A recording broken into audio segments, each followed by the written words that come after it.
On page 159 in the Big Book, it states, "It became customary to set apart one night a week for a meeting to be attended by anyone or everyone interested in a spiritual way of life." Welcome to the Big Book Study podcast for anyone and everyone interested in a spiritual way of life. We are a step study which meets each week on Sundays at 2 and Sundays at 2 p.m. and Wednesdays at 9 p.m. Eastern. Our group has one primary purpose: to carry this message to those who still suffer. It has been our experience that working the steps consistently provides us with a better, saner life. The Big Book of AA is our textbook. Time and experience have proven it to be the most successful approach to the steps. I'm Tina from Oregon. We also have Heather from Saskatchewan, Canada, Nicole from Texas, Kathleen from Colorado, and Dave from Oregon. Today we are studying Step 1, the problem, Part 2. The problem, Part 2. Is the problem solved simply by keeping the allergy at bay through abstinence? Let's find out. And the answer on page 42 is: an untreated alcoholic or codependent or any other addicted individual makes the resolve to quit his or her metaphorical drinking for good. But within hours or days, the thought to drink or get returns, eventually becoming a mental obsession. He or she tries to exert power over the obsession using willpower and self-knowledge, but what strange trait inevitably trumps his or her efforts? And this is the answer from page 42. The strange mental blank spots. Does anyone have any comments on that?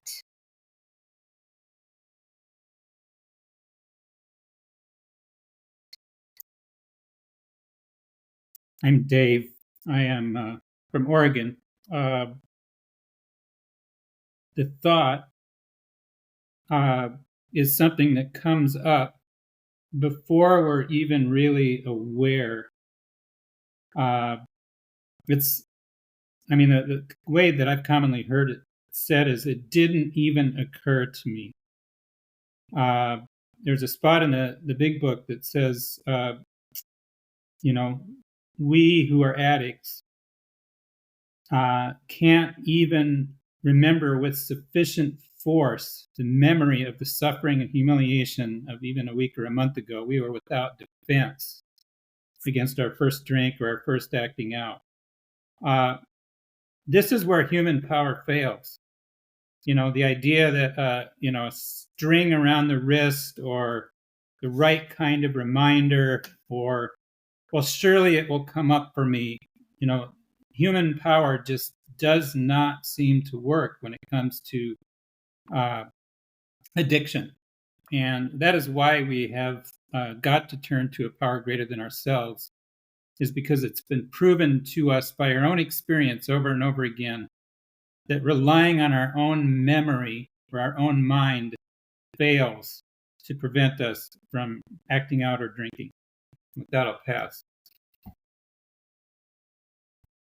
Thank you, Dave. This is Kathleen.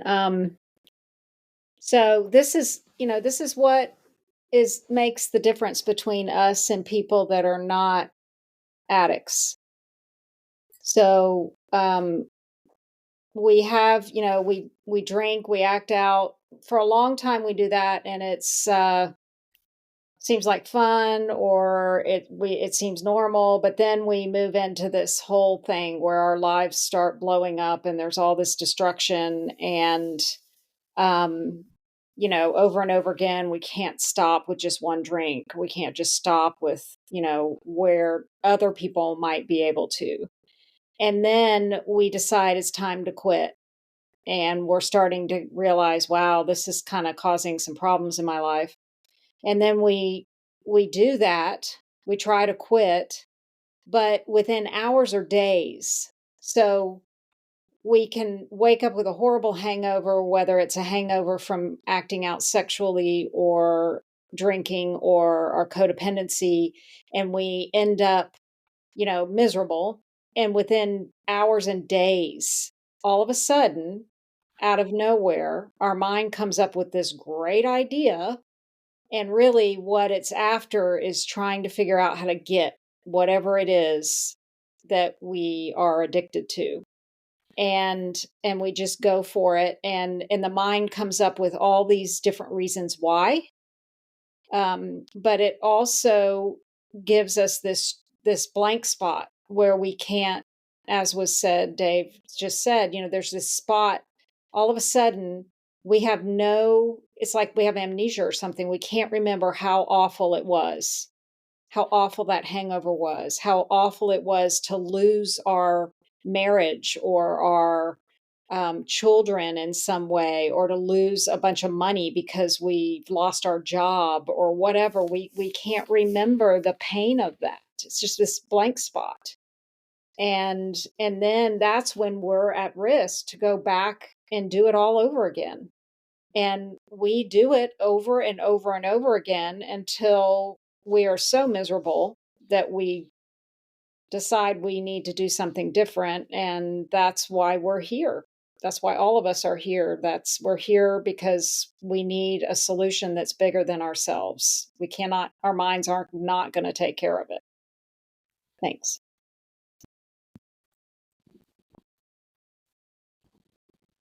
Thanks, Kathleen. This is Nicole. This idea of using willpower and self-knowledge to try to exert power over our obsessions. So we just continue to decline. We continue to try to get the thing or the things that we think we want. And we get a little bit of it. And it's never enough to satisfy us. We need more. It's not the right kind.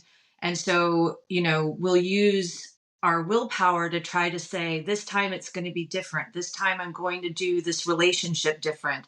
This time I'm going to get a different job. I'm going to get a different person. I'm going to employ all of these strategies because I think that the problem is outside of we think it's outside of ourselves. And then this idea of self-knowledge, if I just understand myself enough, if I understand my past enough, if I understand what happened to me as a kid, what happened to me as a teenager, as a whatever, I can piece together this puzzle and it's going to get me to the answer of why I'm not getting the thing that I think I want. And that no matter how much self-knowledge we acquire, it's just it never really breaks the cycle. It never really gets us the thing that we think we need. And ultimately, it's because these are all human solutions, and we don't have a human problem. We have a spiritual problem. But we're still in this cycle of drinking, metaphorically or actually, and that's the thing that we think. If we get a hold of that thing we think we want, that's going to solve the problem for us. And so those are some of the strategies that we employ.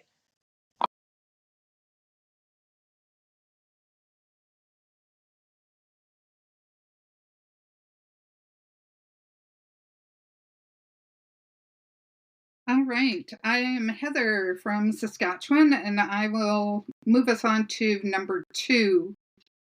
When the alcoholic or the addict's mental obsession becomes unbearable, what are they unable to differentiate? And that's from page XXVII in the doctor's opinion. And the answer is the true from the false. And anyone who would like to comment on that question?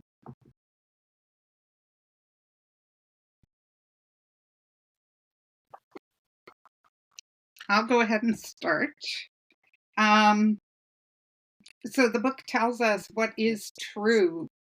So it's true that the physical allergy, or for those of us with a behavioral addiction, the abnormal response will be triggered if they drink, just as it was in previous relapses. So that is what's true. And what is false is that the physical allergy or the abnormal response will not be triggered. And this time will be different, and I will be able to control and enjoy my metaphorical drinking or whatever I'm addicted to. So it's our obsessive thinking, our mental obsession, that convinces us that this time is going to be different. And our mind cannot let us believe that the physical allergy or the behavioral or abnormal response will be triggered. So, for an example, an overeater may think, I'm going to buy a box of Oreos, I'm going to eat one box of Oreos a day, or one Oreo a day, and they end up eating the whole box in one day. Or if I'm a love addict, I can say, well, I haven't talked to Frank, my ex, for 6 months. I'm going to try it again because I've changed a lot and I'm sure that this is going to be better. I'm going to try it again. And so they call their ex. Or for a codependent may say, I'm just going to manage my partner a little bit here. I'm going to get him to do this the way I want it to. And I'm going to justify it and rationalize it and figure out a way to do it. But this time, the results are not going to be the same as they were last time. And so that is how our mental obsession affects us and prevents us from knowing true from false. Is there anyone else who would like to comment?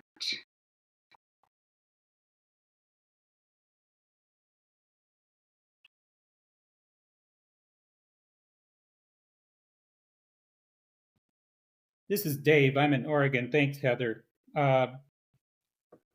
What comes to mind for me is the definition of insanity. I think it's attributed to Albert Einstein that if you try the same thing over and over again, expecting a different result, that's the definition of insanity. What we can no longer differentiate that is true or false is that we're going to get a different result from drinking or acting out. Our mind tells us we will, even though we know from a more objective standpoint that it has never shown to be true in our experience, that we'll get a different result than we got previously. So we basically are attempting to function in life with I don't know how else to say it, but a broken mind, a mind that no longer functions in a rational fashion. And this would explain, alcoholics, drug addicts, overeaters, codependents of all varieties, why we take our addiction, take our habitual behavior so far down the road into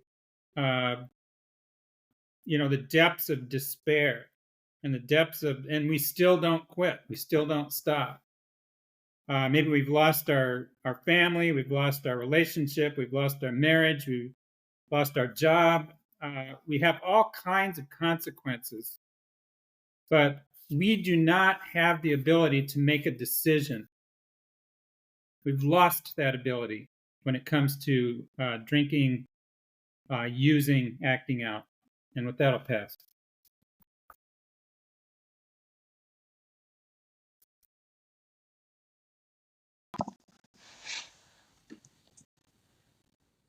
Thanks, Dave. I always think of this. One of the ways that we are unable to differentiate the true from the false is the way that we, especially, if we fall in the category of a codependent or an anon, a co-addict, that oftentimes that we think that the problem is the other person.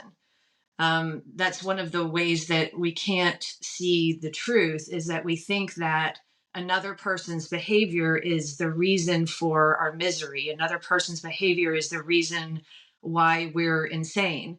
Um, and or if we are reaching for alcohol or drugs, it's the excuses that we come to as the reason why we're employing our addiction. This day didn't go right. This person didn't treat me right. I'm going to turn to an actual drink, an actual drug, or a metaphorical drink, a metaphorical drug to try to get love or attention or belonging.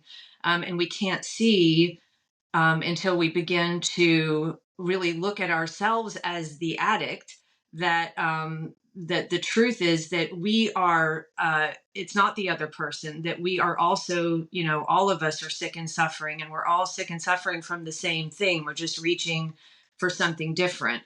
And so I just see blame is one of our symptoms that show up regardless, whatever we reach for.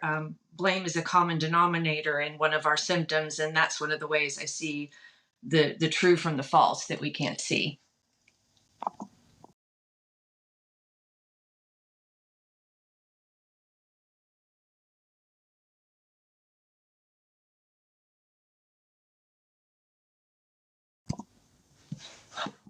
Okay, well, I'm going to go ahead and read number 3. What do we call this lack of proportion of the ability to think straight? Page 37. And the answer is plain insanity. And I'll open that up to any comments. Thanks, Nicole. Plain insanity. This is that if we really honestly look back, for those of us that are just getting into the program, if we honestly look, we do feel insane. I mean, that's why we're here. That's why we come here, because it's like the only sane choice that we end up making ultimately in the context of this addiction. And we have this, it's very crazy making. We go through these cycles and we see and feel the destruction, and it's very, very painful. There's a lot of misery.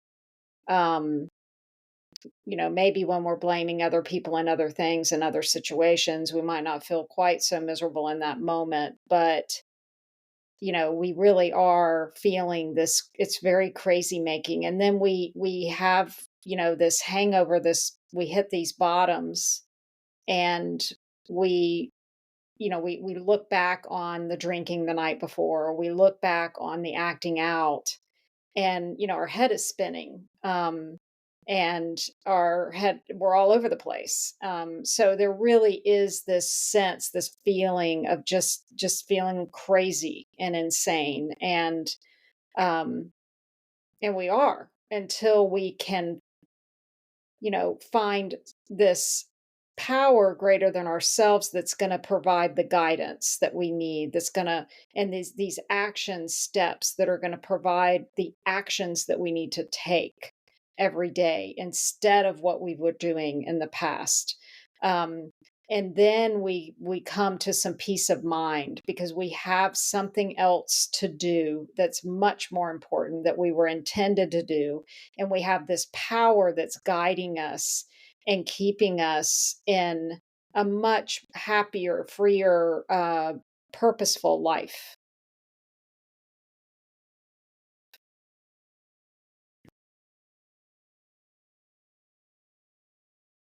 This is Tina in Oregon. My comment on this mental obsession and lack of proportion and plain insanity is that many of us get to what is referred to as the jumping off point with what I experienced as constant thinking.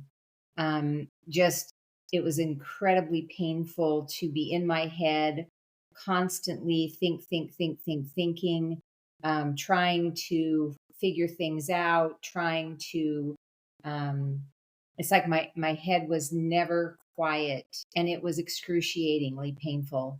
And it was definitely plain insanity.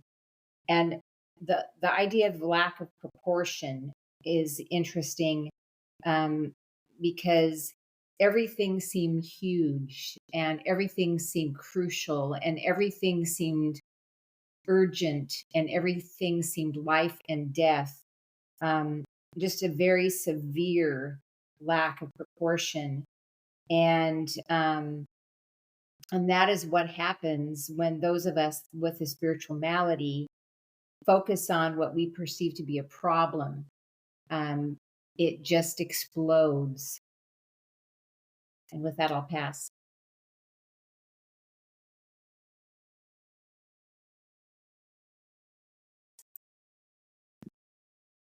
All right, let's look at the next question. So we're still in the problem, and what runs parallel with our sound reasoning? And on page 37 of the big book, what runs parallel with it is some insane, trivial excuse for taking the first drink. So we've touched on this a little bit. It's this, just all these ideas about all our great ideas about why we should act out again. And the mind is very creative. It actually oftentimes doesn't even, it's like a new reason every time. I saw this a lot in my codependency when I knew that trying to go get something from this person that I thought owed me, that I thought was going to, give me, that owed me, and that I was going to have this, sanity. I was going to feel sane and stable, and I wanted this commitment and all this kind of stuff from this person, and trying to get their love and attention. I could, there must have been 150 different reasons that I ran through over time to go try to get it again, to try again, and step out of reality, rather than be in the reality of now and what's happening and what's true and the facts. And historically, the facts, I would come up with some reason to do it again, because I wanted to get what I wanted to get, and I felt like I deserved it, and it was even more than deserved it. I just thought that I couldn't survive without it at a deeper level. So it's these insane trivial, and they can be trivial, excuses to go back and get the next drink, even after we've had a horrible run of it 3 days ago or whatever. So I'll open this up if there's anyone that wants to comment. Hey, Kathleen, thanks. I just wanted to give an example of how this might show up, like as an Essanon or an Al-Anon, for example. That I would find that I would have a suspicious thought. They're up to something, they're doing something, they're drinking, they're acting out, and then I would follow that thread, but the mental obsession would begin, that I could not rest. My mind could not rest until I solved that puzzle. Were they or weren't they? And then I would follow that to absolute misery. You know, going through personal items, digging through everything, and either I would, not find the answer I was looking for, so I dig harder. It wasn't enough. I wasn't satisfied with not finding the answer. I just kept looking and looking and looking. And then if I happened to not find something, then I felt relief, but that relief was temporary. It would last for a day, an hour, a week, but I would find that idea, that suspicion would arise again. And that insane excuse is, well, that person is doing something. Again, it goes back to that idea of what we can't differentiate, the true from the false. That person's up to something and they're the reason why I'm doing the actions that I'm doing, why I'm digging through and looking and searching, and is because of them. But the truth is that when I started to follow that thread back, I found that there was something that happened prior to my arriving at the conclusion at that insane excuse to go act out on my own behaviors. And usually it had to do with not feeling good about myself, feeling unlovable, feeling unlikable, like I didn't belong. And that would be sort of the catalyst, where that started brewing, that mental obsession. And the worst thing we can have as addicts is a really good excuse, but we don't need one. We can take any excuse to act out.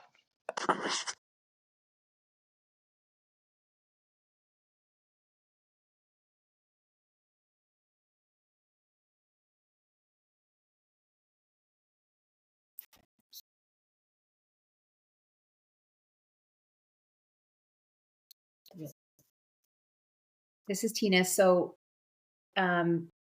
what we've been studying is part 2 of the 2-part problem, the hopeless state of mind and body. This has been the mind part. Our mind tells us this time it will be different. And I'm Dave. If someone lacks the power to control a destructive behavior once they start, and lacks the power to refrain from starting up that behavior again, how can they claim to live a manageable life? Let's learn more about the step 1 phrase, that our lives had become unmanageable. Untreated alcoholics, sometimes we refer to others as ICs, emerging remorseful from yet another relapse, make a firm resolution to do what? And on page Roman numeral 29 in the doctor's opinion, the answer is not to drink again. And I'll open that up for comments. This is Tina. I'll make a comment on that. So that what we're going to be looking at now are all of the human powered solutions that we try to exercise, that if you're a person with a spiritual malady, just aren't going to work. And this is the first one, this making a firm resolution to not do the thing again. And what we find is that we just walk right through that firm resolution, maybe immediately, maybe a day or 2 later. But if we really have a spiritual problem that needs a spiritual solution, a firm resolution is not going to last long.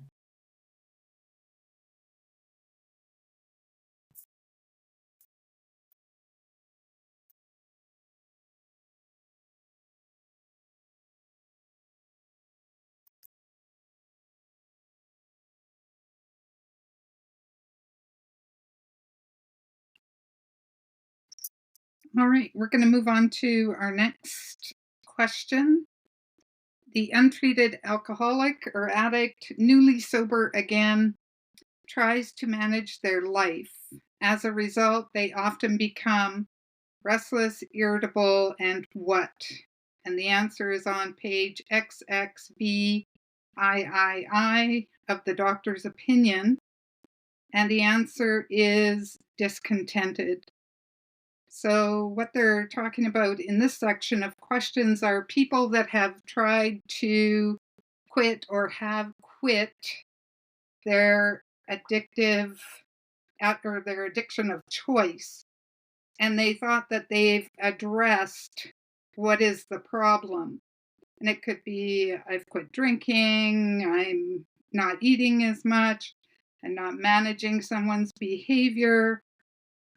But what they find is that their life is still unmanageable. And that is what causes the irritation and the discontentment and the restlessness.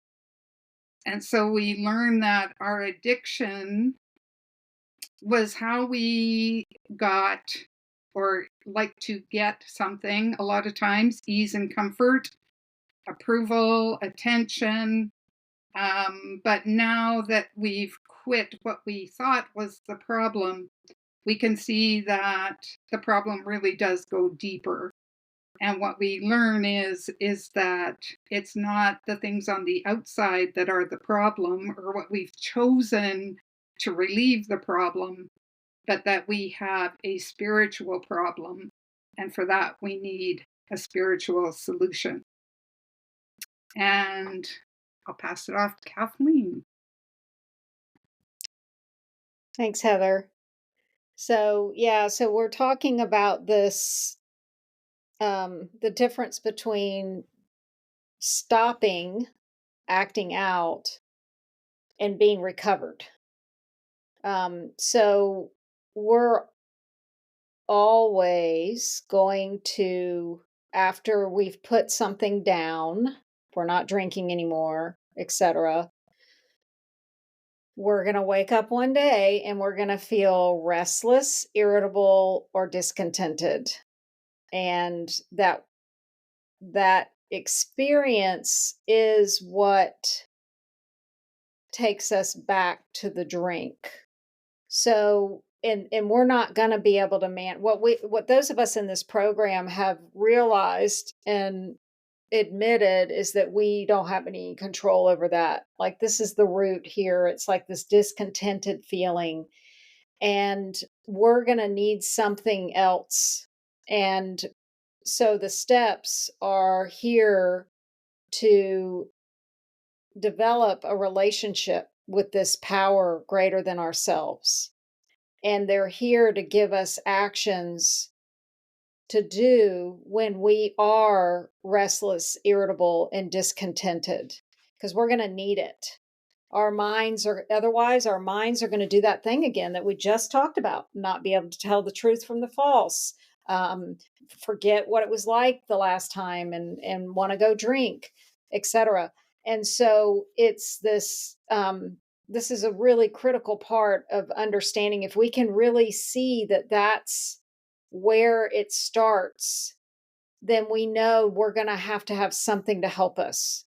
And a God of our understanding, a higher power, a connection with that higher power is going to help us when we are feeling restless.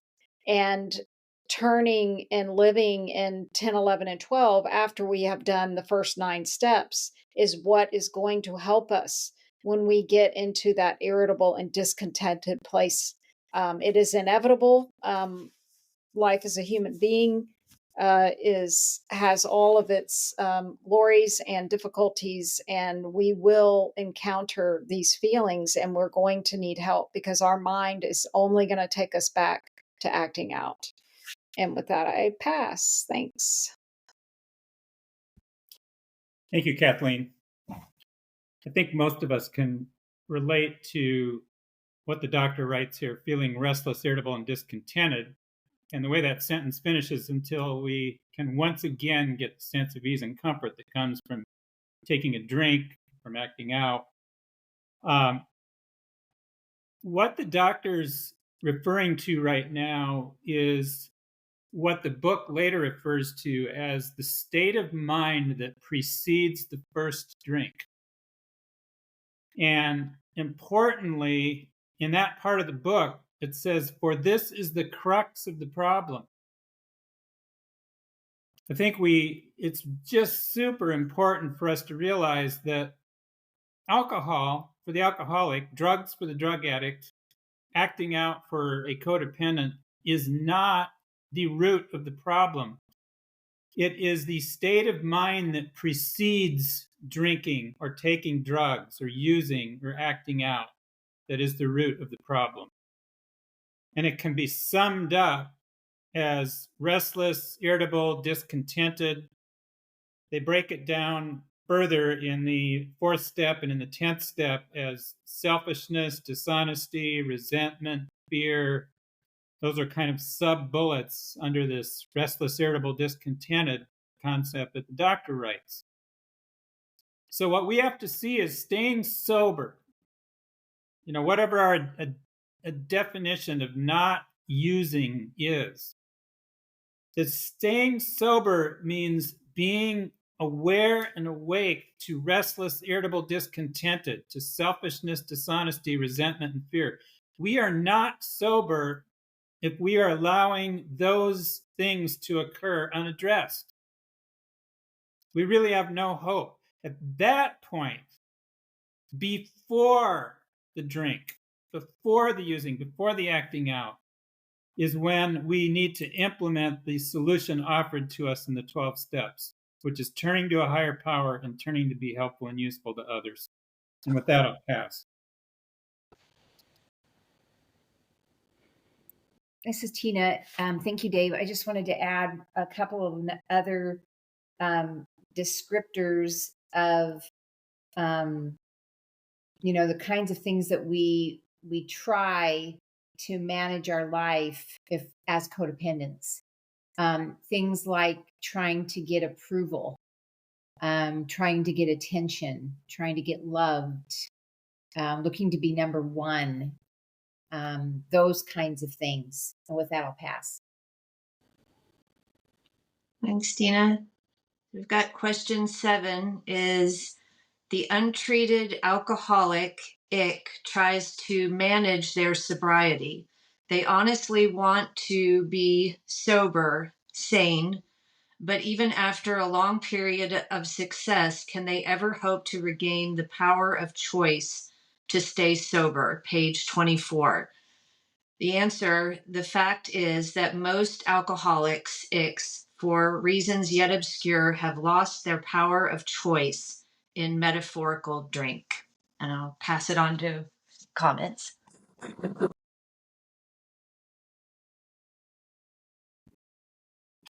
Thanks, Nicole. This is Kathleen. This is the difference between an addict and a non-addict, a codependent and a non-codependent. And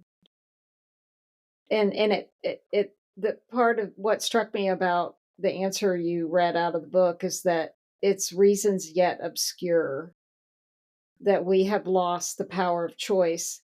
And one of the things this is emphasizing is we can go for long periods of time. There's stories in the big book about folks that, had long periods of not drinking, 20 years even. There's one story where he goes like 20, 25 years, and then he stops working, he retires, and he starts drinking, and he's dead within a year or something like that from drinking.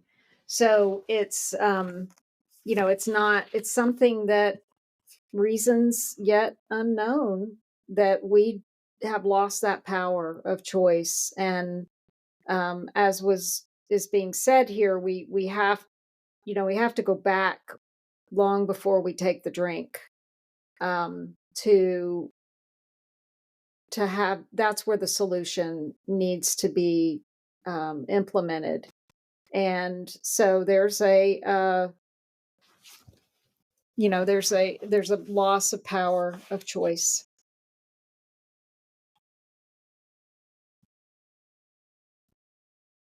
This is Tina. I just want to say that power of choice is yet another human powered solution. And this all points to the reality that if we,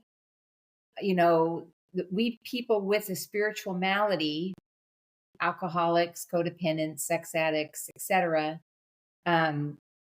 human powered solutions are not going to work for us. If we have a spiritual malady, we're going to have a spiritual solution. With that, I'll pass.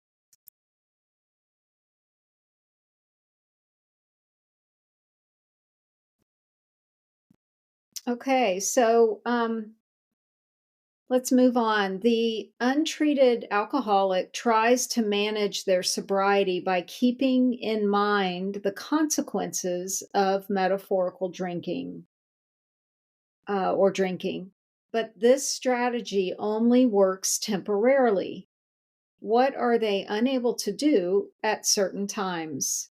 And on page 24, the answer is we are unable to bring into our consciousness with sufficient force the memory of the suffering and humiliation of even a week or a month ago.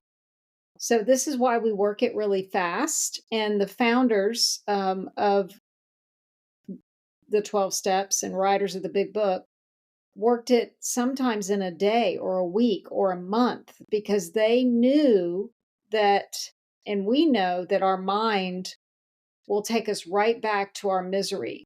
And the next time we might not make it out alive. So there is a, suffering and humiliation is what occurs when we act out because we can't stop. And I think we might have covered that in the previous podcast. Once we start drinking, we can't stop. Once we start searching for information to make us feel better about our sex addict partners, we can't stop. Once we, start counting the drinks of somebody else, we can't stop obsessing. So, there's a lot of suffering, and it's not just our own suffering, it's people around us that we care about and love. And there's also a lot of humiliation. We do things that when we are not drunk, we are very ashamed of and would never do in our right mind. So I'm going to open this question up for comments.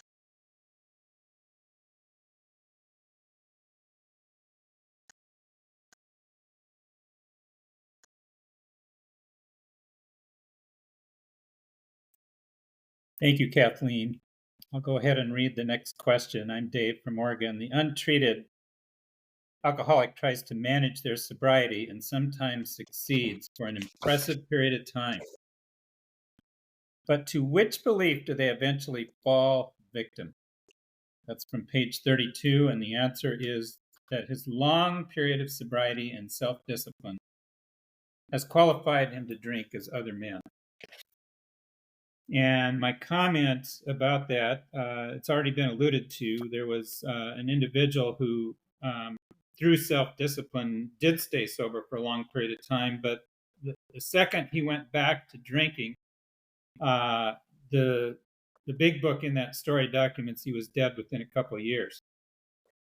And, this idea of self-will being a solution to quit for good and for all.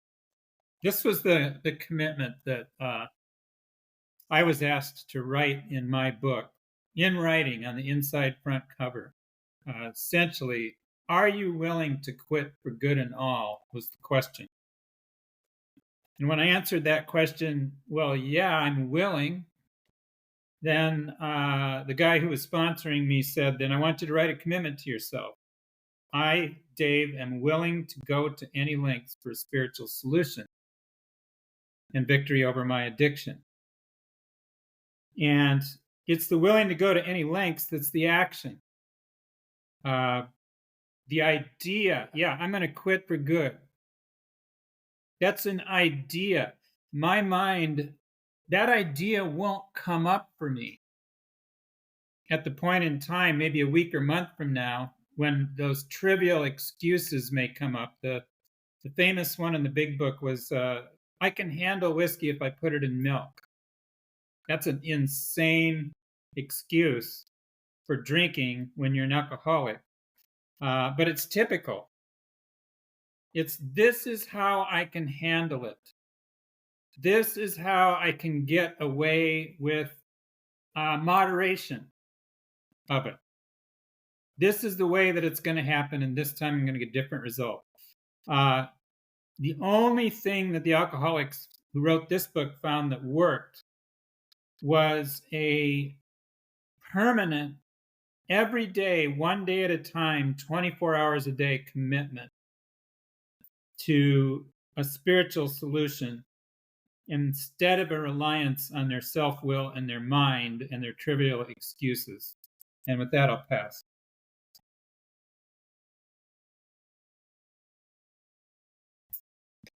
This is Kathleen. I'm just going to I have a short comment here. This part about to drink as other men. So this is the great obsession that all of us will hang on to, either till the bitter end or until we have hit an outrageous bottom. And that is that, we want to be like other people. We see other people who can drink, and this is not a problem, or we see other people that can eat a piece of cake, and it's not a problem. And so we're just we're fighting tooth and nail to be like other people, and it will kill us. And this is a great obsession that we will undertake with it. So that's it.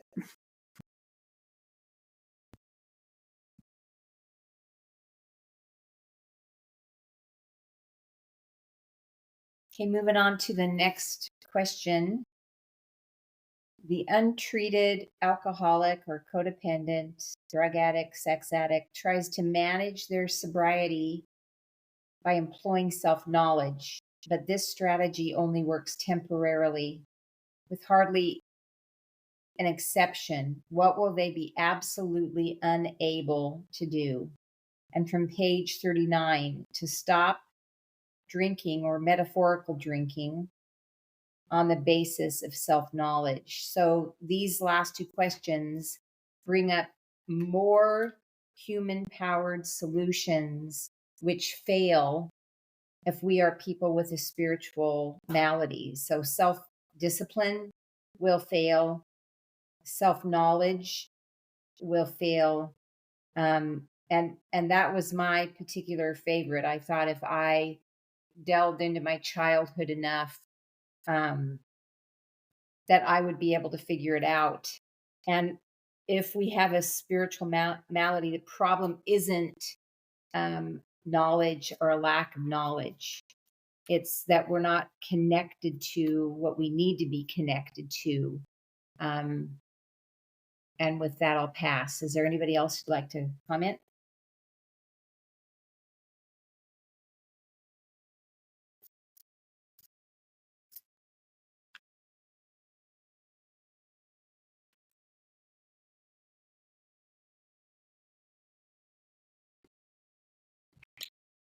Thanks, Tina. We'll move on to the next one.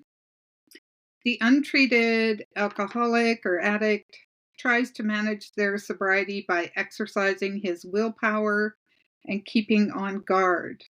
The modern term for this strategy is triggers, but this strategy only works temporarily. What is the result? And so the big book talks about another, as Tina already mentioned, self-knowledge. We try to exercise our self-will or keep on guard against triggers. We might also use meeting attendance, reading, calling other people, any kind of way that we're trying to manage our disease. And the big book tells us on page 40 that the result is that we will be back into our addiction. For how long, we don't know, but we will be. And we can see, some of us spend a lot of time in rooms of recovery before we get recovered. And there can be a cycle to that.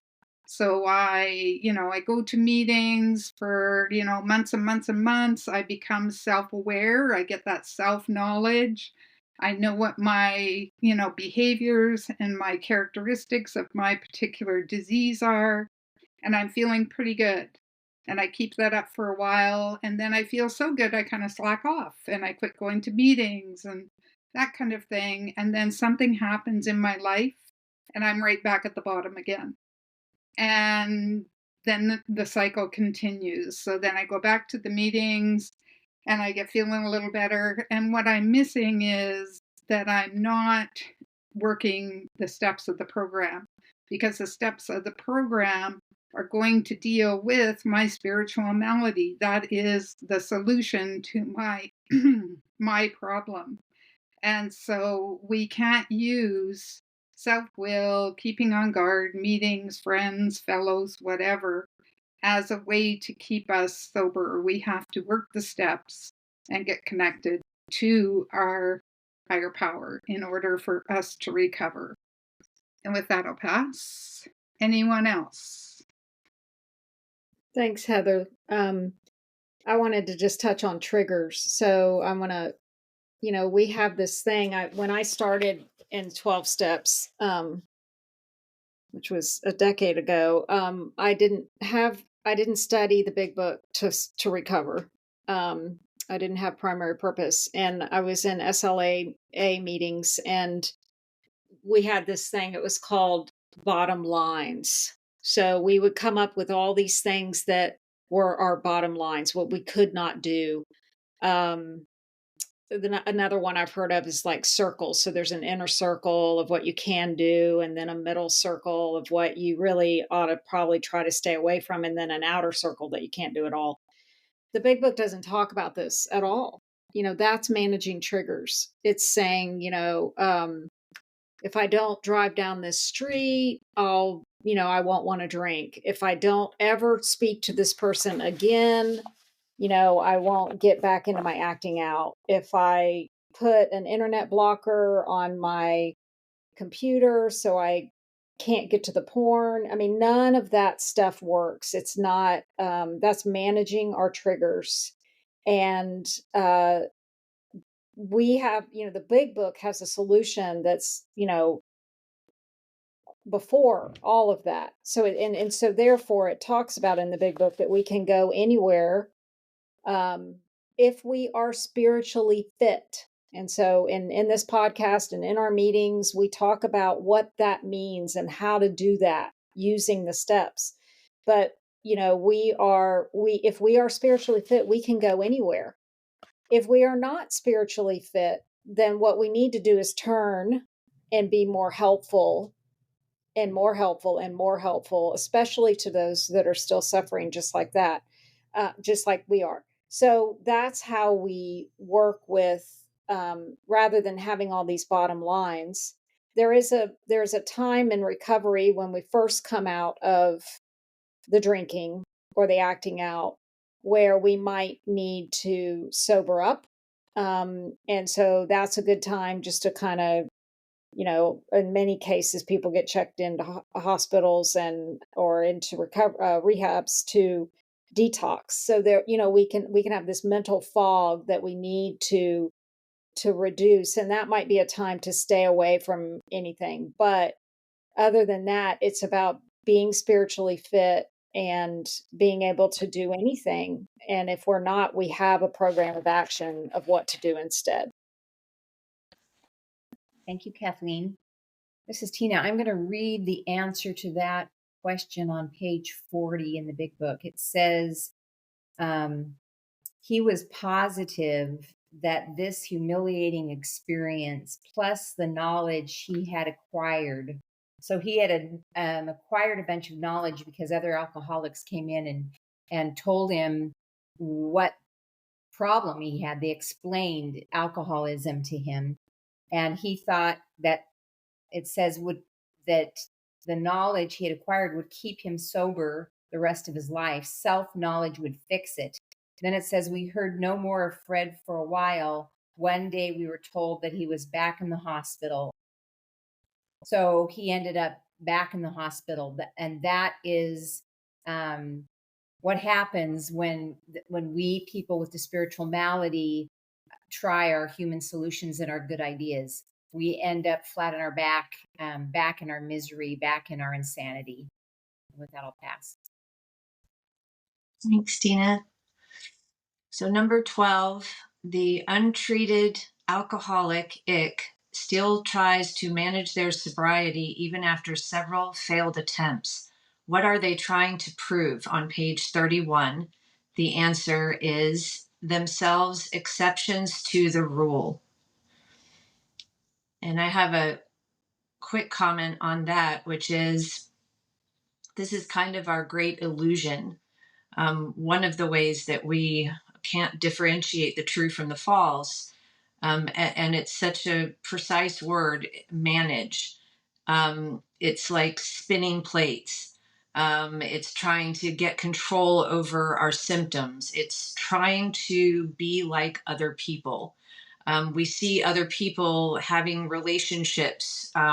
We see other people being able to take a drink. We see other people being able to, take your pick, and we go back to that idea of that restlessness, that irritability, that discontentedness, and back to our human solutions. That the answer is we just need to quit. We just need to be like other people. But we are unable to. We're unable to quit on our own willpower, on self-knowledge. We have this spiritual malady, and we can spin plates and try to get control, but we're never going to be exceptions to that rule. We have this. If we have this spiritual malady, that nothing but a spiritual solution is ultimately going to work. I'll pass.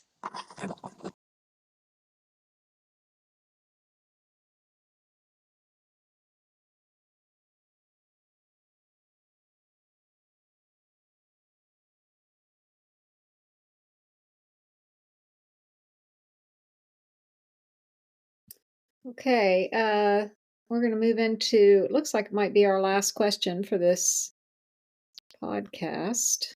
In addition to having trouble with our personal relationships, what else results when an alcoholic tries to manage his life?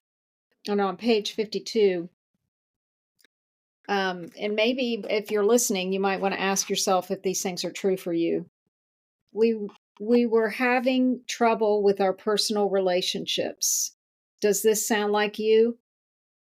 We couldn't control our emotional natures. Does this sound like you? We were prey to misery and depression. Does this sound like you? We couldn't make a living or had fear of financial insecurity. Does this sound like you? We had a feeling of uselessness. Does this sound like you? We were full of fear. Does this sound like you? We were unhappy. Does this sound like you? We couldn't seem to be of any real help to other people. Does this sound like you? This is what life looks like when we are not reliably hooked up to our higher power. And I'll open this up, or is there anyone that wants to comment on this?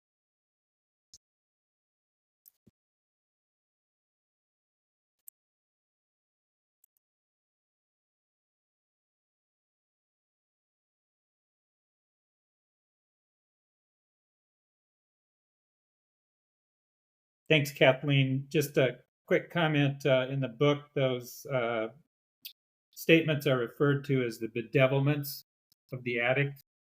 I remember it saying something about how wouldn't a solution to these things be more important, at least from a practical level, than back in the day. This was before, it's 1939.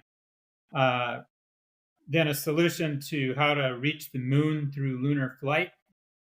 The lunar flight might be good for one country or one set of people, but wouldn't these be good for us? And the solution offered in the big book is for a problem we all have in common, and the results are this group of statements. All addicts have these things in common. And it's a solution that works for all addicts. It's just not a solution that comes from behavior or self-knowledge, as we've just been talking about. It comes from hooking up to something new and something different and something with much broader scope of power than we alone have on our own. And with that, I'm going to just read the section we have here about summarizing step one's phrase. Our lives had become unmanageable. Even when refraining from metaphorical drinking, the alcoholic manages their lives, their relationships, their finances, their emotions, etc., in a manner that results in irritation. As this irritation builds, the alcoholic becomes preoccupied with seeking relief by drinking or metaphorical drinking. This preoccupation is called the mental obsession. The untreated alcoholic employs an impressive array of strategies, what we refer to as human solutions, to defend against the mental obsession. These defenses or human solutions include willpower, self-knowledge, fear of consequences, stress management, keeping on guard against triggers, maybe meeting attendance, reading or calling people, etc. These strategies temporarily succeed in defending against the thoughts to metaphorically drink, but these thoughts build into an obsession, and eventually addicts' defenses fall short. People act on the insane thought to engage in the same behaviors which trigger the physical allergy or the abnormal response to that first drink. And the vicious cycle repeats itself until either the people die or want to die or go crazy or seek spiritual help. Thank you, Dave. So, at this point, we go to page 44 in the big book and we ask ourselves two questions to find out if we have the problem that this book solves. Question number one, if when you honestly want to, do you find you cannot quit your obsessive thinking or behaviors entirely? Or if when you start your metaphorical drinking, your symptoms, do you have little control over the amount you do or the amount you think about it? If you answered yes, you are probably a person with a spiritual malady, alcoholic, codependent, sex addict, love addict, or otherwise. If that be the case, you may be suffering from an illness which only a spiritual experience will conquer.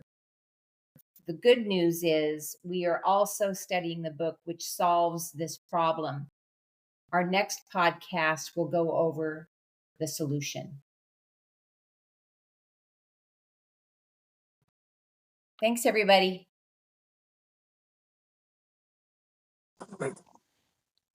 Thank you. Thanks.